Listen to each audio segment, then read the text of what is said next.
베드로전서 2장 6절 한 절이 되겠습니다. 믿는 자가 받을 축복, 그런 말씀으로 은혜를 나누겠습니다. 성경에 기록되었으되 보라, 내가 택한 보배로운 모퉁이 돌을 시온에 두노니 그를 믿는 자는 부끄러움을 당하지 아니하리라 하였으니.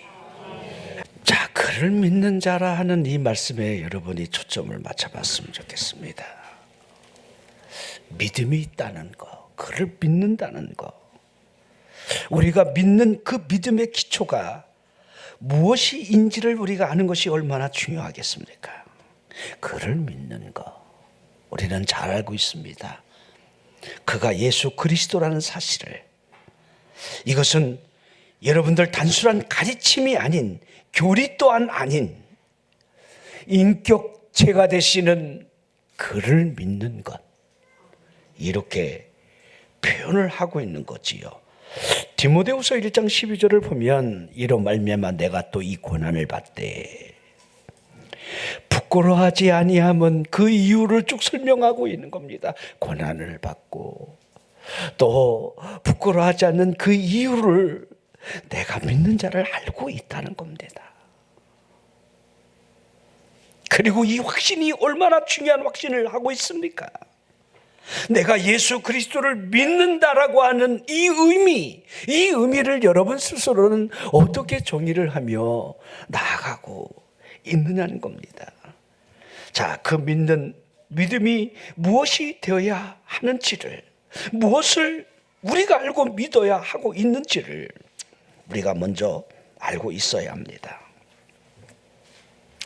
자, 제일 먼저는 그리스도로 예수를 하나님이 세우셨다라는 사실을 먼저 여러분들이 생각을 하셔야 합니다. 이사야 28장 16절에 보면 그러므로 주 여호와께서 이같이 이르시되 보라, 내가 한 돌을 시온에 두어 기초를 삼았노니 곧 시험한 돌이요 귀하고 견고한 기초돌이라. 그것을 믿는 이는 다급하게 되지 아니하리로다. 자, 하나님께서 시온에 한 돌을 두었다, 기초를 삼으셨다, 이렇게 하고 있는 이 말씀이 오늘 본문 말씀하고 같은 말씀이라고 여러분들 생각하시면 돼요. 성경에 기록된 것이 오늘 이사야 28장의 이 말씀을 가리키기 때문이에요. 자, 시온에 한 돌을 두었다, 그 돌이 기초가 된다. 왜 그 한 돌을 시온에 두고 기초를 삼으셔야 했는지는 여러분들이 하나님의 구원의 약속이 어떻게 이루어지는 그 약속에 있다는 사실을 우리는 잘 알게 됩니다. 에덴 동산에서의 선악과의 사건이 하나님께서 그 구원의 방법으로 여자의 후손을 통해서 여러분들 구원의 약속을 이뤄간다는 사실을 우리에게 보여주고 있습니다. 자, 그 약속을 잘 보십시오. 로마서 5장 17절 설명하고 있지요. 한 사람의 범죄로 말미암아 사망이 그 한 사람을 통하여 왕노릇했다. 한 사람의 범죄가 에덴 동산에서 아담을 설명하고 있다는 거. 그러기에 더 은혜와 의의 선물을 넘치게 받는 자들은 누구냐는 거예요. 그 선물이 누구에게 오는 것임을, 예수 그리스도라는 사실을 통하여 온다는 사실을, 이 통하여 무엇이 주어진다는 사실을, 생명 안에서 왕노릇할 수 있는 이 일들이 일어남을 보여주고 있는 거예요. 왜 우리가 예수 그리스도를 믿는 자가 되어야 하는지, 하나님께서 그를 구주로 우리에게 세우셨다는 사실을 우리가 쳐다봐야 되고 믿어야 된다는 거예요. 이사야 9장 6절을 보십시오. 이는 한 아기가 우리에게 낳았다, 한 아들을 우리에게 주셨다. 그분이 누구냐는 거예요. 그분이 하나님이라는 거예요. 하나님이. 자, 우리 요한일서 4장 14절 보면 사도 요한이 이렇게 증거하고 있는 거죠. 아버지가 아들을 세상의 구주로 보내셨다. 이걸 우리가 봤다는 거예요. 지금 이 일을 지금 증거하고 있다 하고 있는 거지요. 요한 1서 1장 쭉 1절부터 시작의 말씀이 그가 우리가 눈으로 봤다, 자세히 봤다, 우리의 손으로 만졌다, 귀로 들었다는 이 모든 내용들을 보십시오. 2절을 볼까요? 이 생명이 나타낸 바 되었다. 이 영원한 생명이라는 거지요. 아버지와 함께 계시다가 우리에게 나타나신 그분, 창세기 1장 1절에 천지를 창조하신 그 하나님이 사도 요한이 요한복음 1장 1절 복음을 증거하면서 첫 시작에 태초에 말씀이 계셨다. 그 천지를 창조하신 그분을 태초의 말씀으로, 왜? 말씀으로 천지를 창조하신 분이셨기에. 근데 이 말씀이 누구라고요? 이 말씀이 하나님이셨다는 거예요. 자, 그러게 우리가 여러분들 우리의 믿음의 대상이, 믿음의 기초가 왜 예수 그리스도이신지를 여러분들이 가슴에 깊이 먼저 여러분 새겨져야 한다는 겁니다.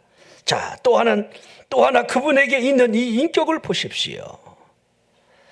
왜 여자의 후손으로 그분이 오셔야 했는지, 사람의 이 범죄함을 그 대가로 징계를 피할 수 있는 길이 오직 그분이었다는 사실, 그분이 왜 희생제물이 되어야 했는지를 쭉 설명을 해나가고 있는 거지요. 자, 요한복음 1장 14절의 말씀이 육신이 되어 우리 가운데 오신 걸 보십시오. 자, 무엇이 보여졌다는 겁니까? 아버지의 독생자의 영광이 보여져 있고 은혜와 진리가 충만된 그 모습을 보고 있는 거지요. 자, 우리 실제적으로 우리 예수님이 변해산에서의 당신의 진짜 모습을 보여주고 있는 장면이 기록이 되어 있습니다. 자, 마태복음 17장 2절에 보면 그들 앞에 변형되사 그 얼굴이 해같이 핀다며 옷이 빛과 같이 휘어졌더라. 자, 우리 예수님의 공생의 기간 동안에 있었던 그 모든 일들은 하나님 되심을 그대로 그분이 다 하나하나 보여주는 거지요. 하나하나 전부가 다 그분의 발걸음, 그분의 입으로부터 나오는 모든 말씀들, 그분이 또 행하시는 모든 이적들, 사람이 하는 게 아닙니다. 그냥 자신이 깊이 깨달았던 그 깨달음의 이치를 전하는 것으로 그치는 것이 아니라 그분은 생명의 주로서 죽은 자를 살려내시고, 이죠, 이 삼라만상을 창조하신 전능자의 모습을 그대로 물이 변하여 포도주가 되는 사건부터 시작해서 그분이 십자가에 하나님의 의를 우리에게 주시려는 그 보배로운 피를 흘리시는 그 구원의 완성이 여러분들 이루어져 가고 있다는 사실을 보여주고 있습니다. 자, 그분을 보십시오.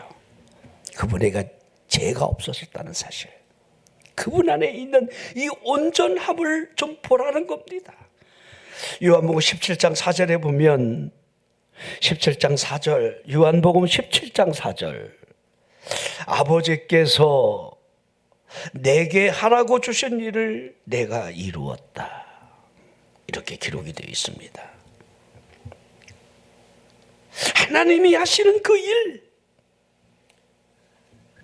하나님의 섬기는 그 일 앞에 열심히 외출을 걸치신 그분, 들의 백합화보다 더욱더 순결하신 그분의 모습 하나하나, 그분은 결점이 없으신 하나님의 어린 양이었습니다.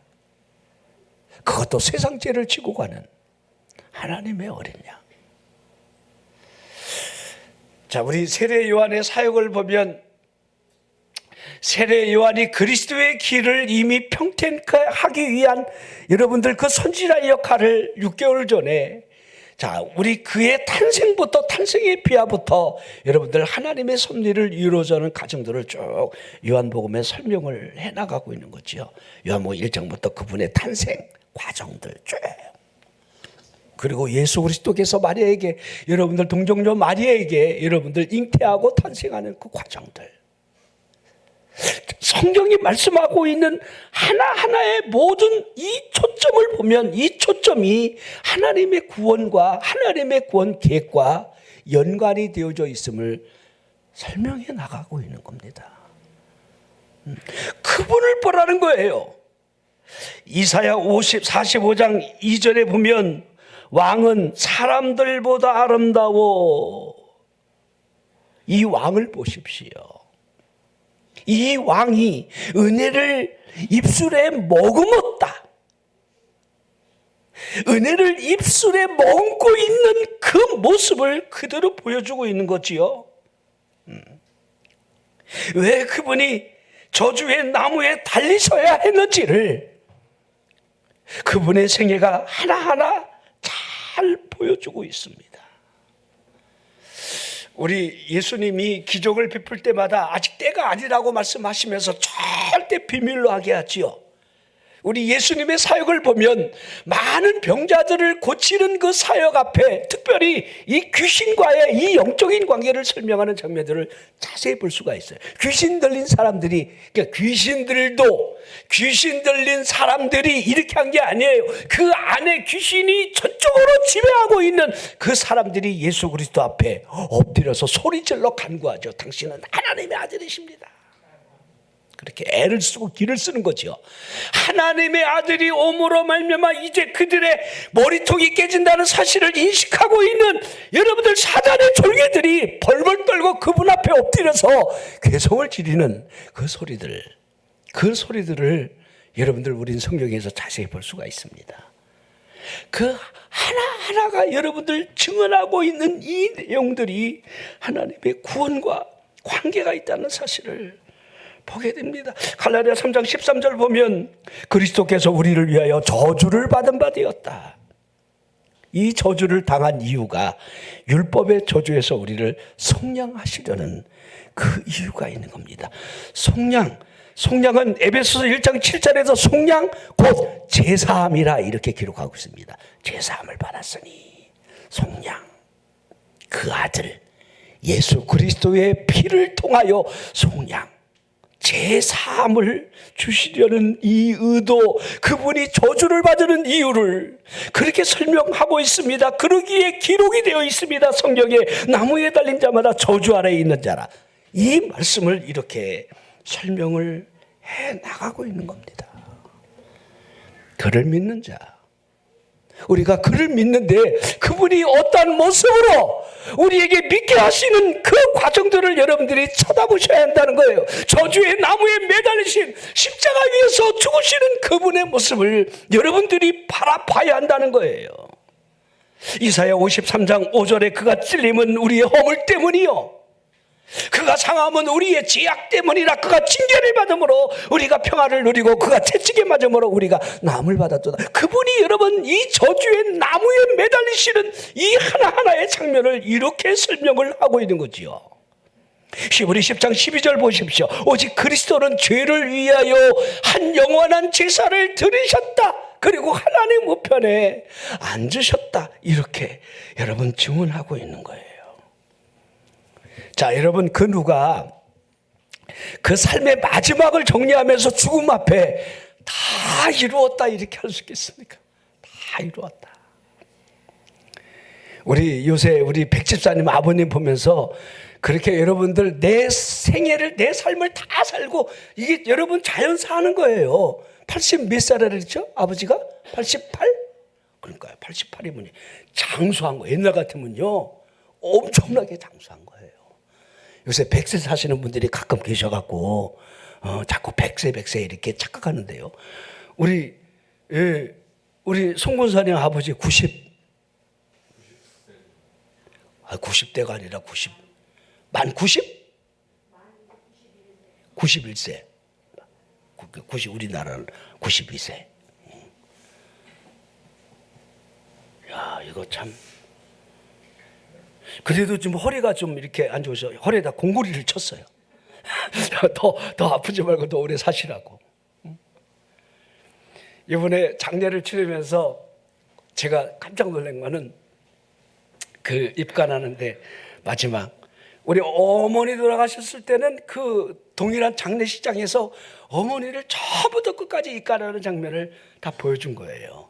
옷부터 씻기고 옷부터 원래 그렇게 하는 게 맞는데, 그러니까 그거를 보는 그 자녀들은 얼마나 여러분들 그 마음이 아프겠습니까? 이게 트라우마처럼 기억이 생생할 텐데.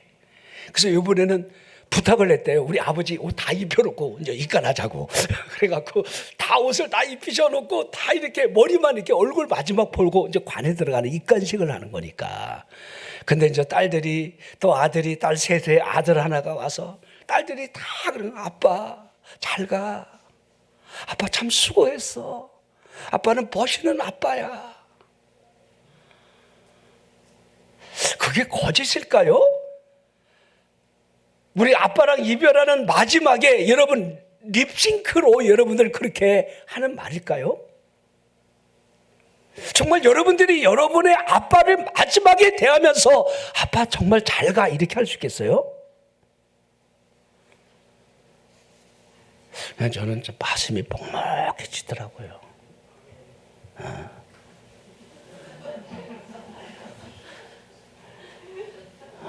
먹먹해지더라고요. 아멘한 사람도 똑같을 거야. 네가 아버지 돼봐.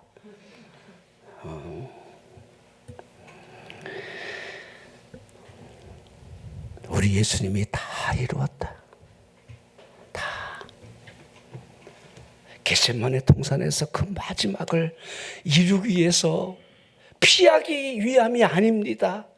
그 때를 알기 위해서. 이때입니까? 그것을 감당하기 위해서 마지막을 기도로 하나님 앞에 자신의 몸을 제물로 이미 겟세마네 동산에서 드리는 거지요. 누가복음 22장 44절 우리가 너무도 잘 아는 말씀 아닙니까? 힘쓰고 얼마나 애썼는지,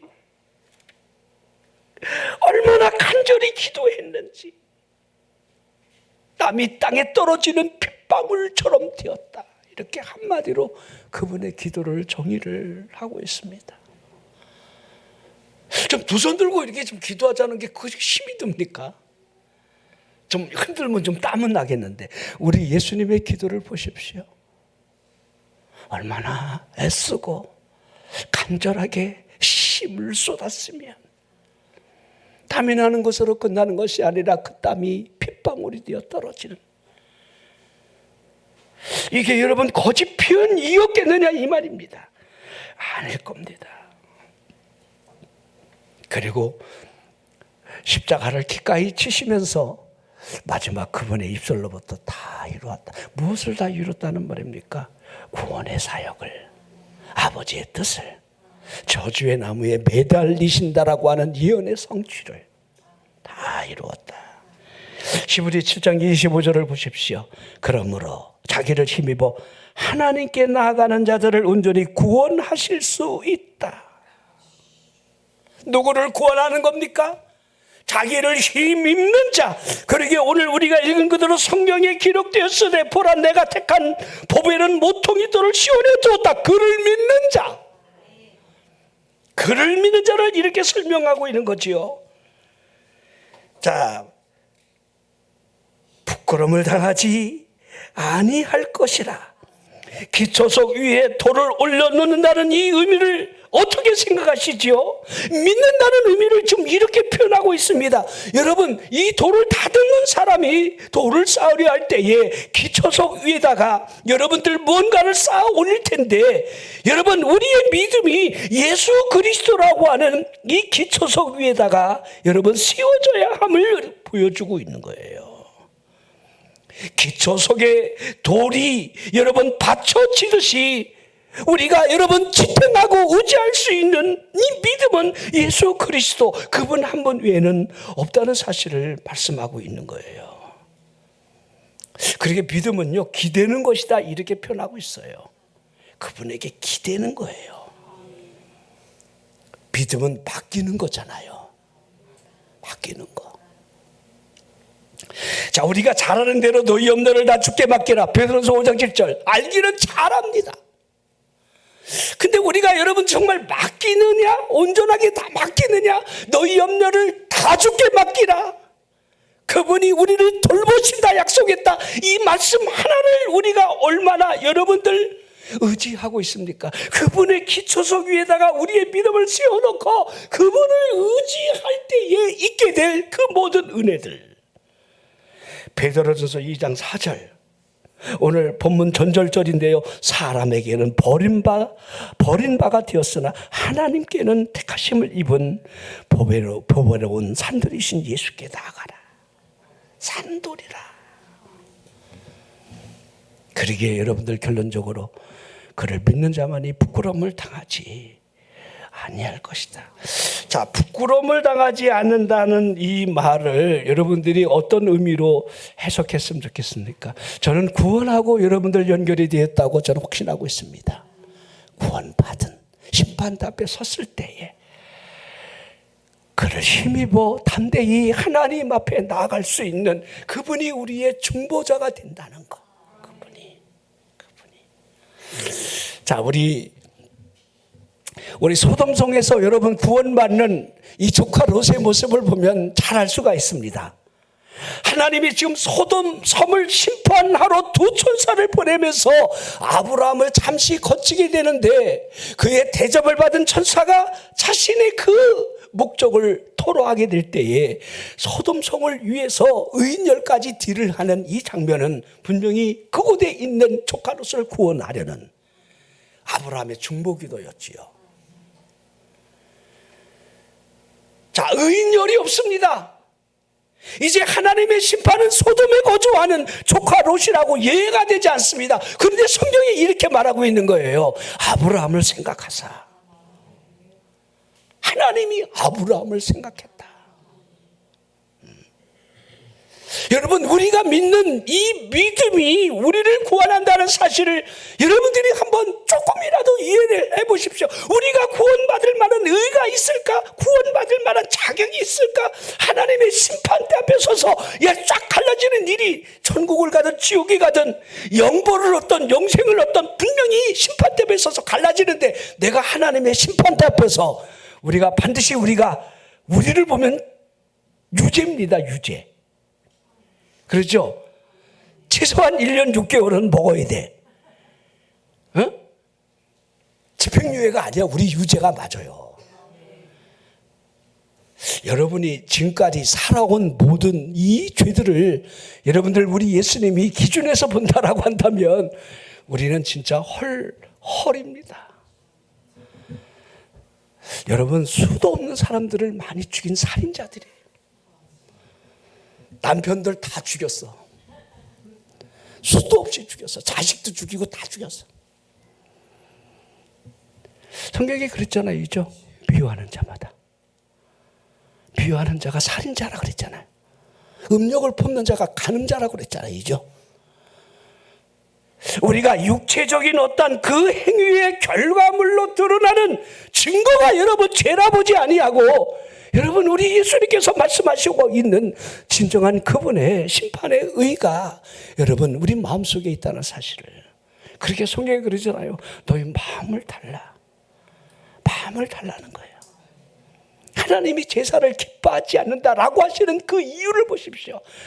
기뻐하지 않는다라는 게 아니에요. 이 제사 안에 있는 진정한 그 의미를 너희가 알고 드리라. 이렇게 지금 하고 있는 모습을 보게 됩니다.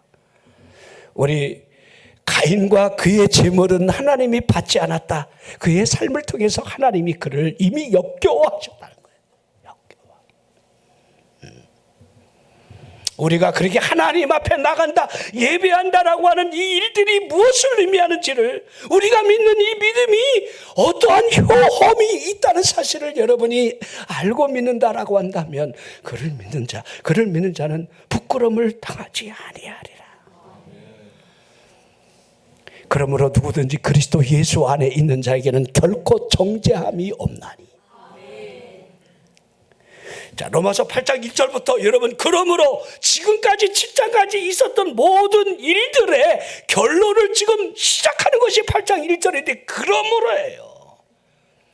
사도 바울 또한 여러분 거듭난 삶을 살아가면서 죄와 싸우려고 얼마나 몸부림을 쳤겠습니까? 그러나 죄와 싸워서 이겨본 적이 없어요. 이 사망의 몸에서 누가 나를 건져내랴. 여러분 알면 알수록 깊이 자신이 죄인이라는 거, 구원받을 수 없다는 사실을 그는 여러분 자신의 입술로 여러분 결론을 내리고 있는 거예요. 그러므로 내가 그리스도 예수 안에 있는가, 생명의 성령의 법이 나를 이끌어가고 적용되고 있는가, 이걸 여러분 기준하는 것이 그를 믿는 자에 있다는 사실을 보여주고 있습니다. 자, 제가 여러분들 신앙생활은 인내다 이런 이야기를 가끔 하게 됩니다. 신앙생활은요, 인내에 있습니다. 왜 여러 가지 시험을 만나거든 그 시험 앞에 온전히 기쁘게 여기라 그렇게 했을까? 그렇죠? 너에게 지혜가 부족하거든 후히 주시고 꾸짖지 아니하시는 하나님께 무엇을 구하라고 그런단 말인가? 그 지혜가 의미가 무엇일까? 솔로몬이 일천 번제 후에 하나님 앞에 너는 내게 구하라 때에 지혜를 달라. 이 지혜가 여러분 하나님의 음성을 들을 수 있는 귀를 열어달라는 거예요. 하나님이 말씀하시면 그 말씀을 들을 수 있는 귀, 이 귀를 가지고 순종하겠다는 의미가 그 안에, 그게 진짜 지혜거든요.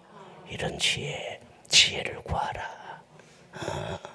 왜 우리가 이 연단 가운데서 온전한 신앙인의 모습으로 드러나야 하는지를 1장에 설명하면서 마지막 결론적으로 예를 들면서 우리의 삶에 일어나는 모든 행위들, 입으로만 주여 주여 하지 말아라. 귀신들도 마귀들도 하나님이 한 분인 줄 믿고 떠들고 있다. 그 귀신 그런 같은 이야기 하지 말아라. 우리가 입으로 주여 믿습니다, 주여 믿습니다, 아무 소용이 없다는 거예요. 예수님이 그러셨잖아요. 나더러 주여 주여 하는 자가 천국에 다 들어갈 것이 아니라고. 아버지의 뜻대로 행하는 자라야 들어가리라. 불법을 행하는 자들아 나는 너를 도무지 알지 못하느니 내게서 떠나가라. 전부 여러분들 우리 예수님이 하셨던 산상수훈의 말씀이 제자들이 설명하고 있는 야고보서와 결합을 해보면 여러분 그 말씀이 어떻게 해석되어 있는지를 우리에게 보여주는 거예요. 그를 믿는 자는 부끄러움을 당하지 아니하리라. 그를 믿는 자는,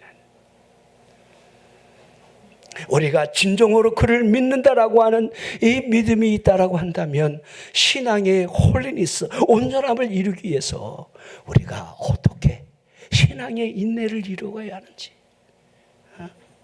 여러분 구원의 결실은 그러기에 인내밖에 없습니다. 왜 사탄이 하나님을 욕하고 죽으라고 이렇게 할 수 있는 길로 그렇게 몰아가고 있는지를 욥기서에 보여주고 있잖아요.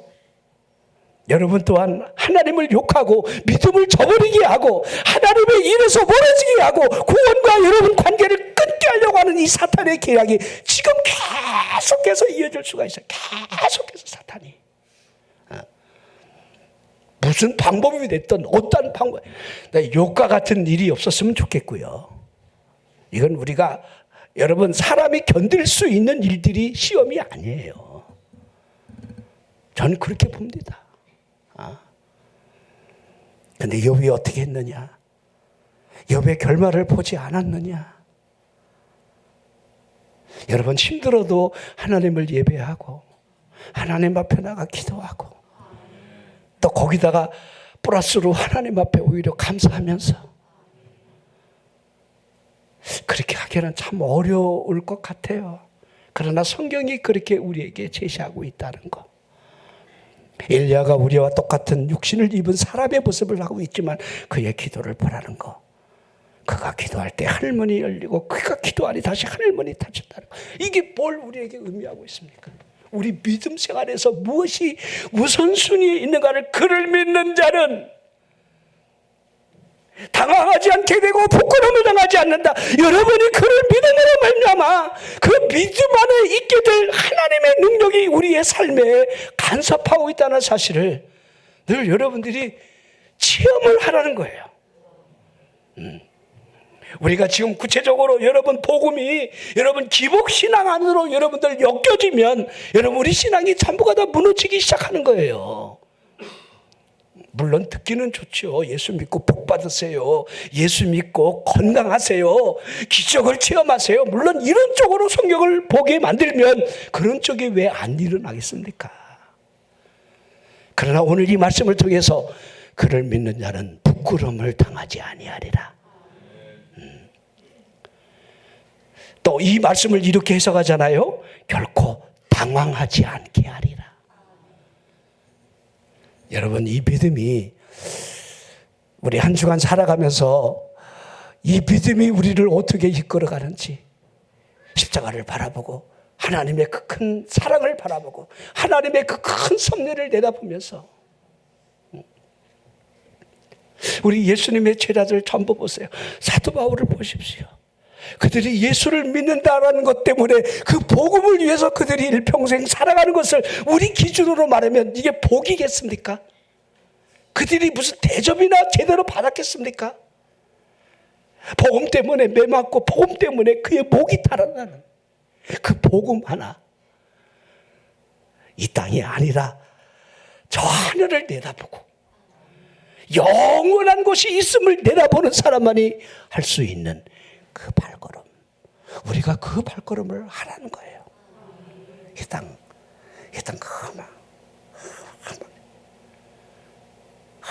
금방 지나가요. 우리 나라를 위해서도 너무 걱정하지 마세요. 하나님께 다 맡겨. 그냥